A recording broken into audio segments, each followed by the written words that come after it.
Everyone, আসসালামু আলাইকুম। সবাই কেমন আছেন? আশা করি আল্লাহর রহমতে ভালো আছেন। আমিও শুকর আলহামদুলিল্লাহ। Welcome back to the channel. আমার চ্যানেলে সবাইকে স্বাগত। Cooking and other blog.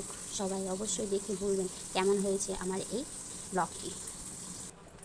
আজ তৈরি করছি পেঁপে দিয়ে আলু দিয়ে পাঙ্গাস মাছ।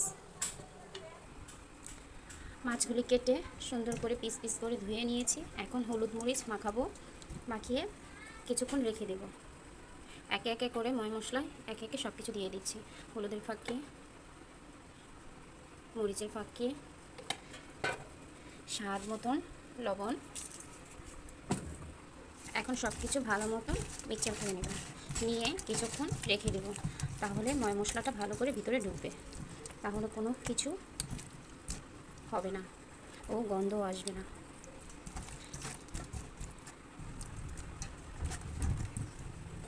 এখন কিছুক্ষণ রেখে দেওয়ার পর এখন মাছগুলো ছেড়ে দিচ্ছি ভাজার জন্য। পাঙ্গাস মাছ কাছ থেকে কখনো করবেন না, তাহলে জোরে জোরে ফুটে। মাছের ওই পিসটা হয়ে গিয়েছে, এখন আস্তে করে দিয়ে দিচ্ছি। মাছ এত পরিমাণ ফুটে বলার বাহিরে, টানতে গেলে অনেক কষ্ট হয়ে যায়।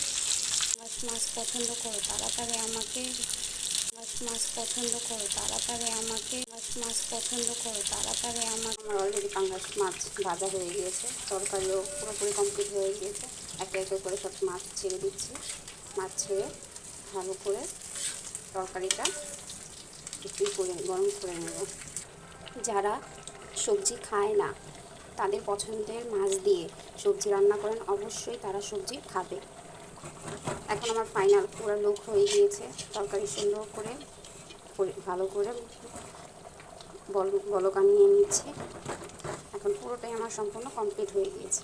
অবশ্যই তরকারির লুকটা দেখেছেন, কেমন হয়েছে বলবেন।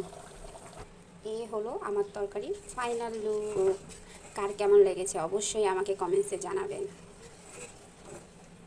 এখনও যুক্ত হননি, তাড়াতাড়ি চলে আসুন। অবশ্যই আমি ভালোবাসা দিব, চিন্তা করেন না। ইনশাআল্লাহ আমি সবার পাশে থাকব। বড় ভাইরাই কি, ছোট ভাইরাই কি, কলিজার বড় বোনেরাই কি, কলিজার ছোট বোনেরাই কি, সবাই পাশে আমাকে ইনশাআল্লাহ পাবেন। আমার চ্যানেলে নতুন আছেন, তাড়াতাড়ি আমার চ্যানেলটাকে সাবস্ক্রাইব করে নিন, লাইক করে নিন, কমেন্টস করে নিন, বেশি বেশি করে শেয়ার করুন আমার নিত্য নতুন ভিডিও পেতে চাইলে।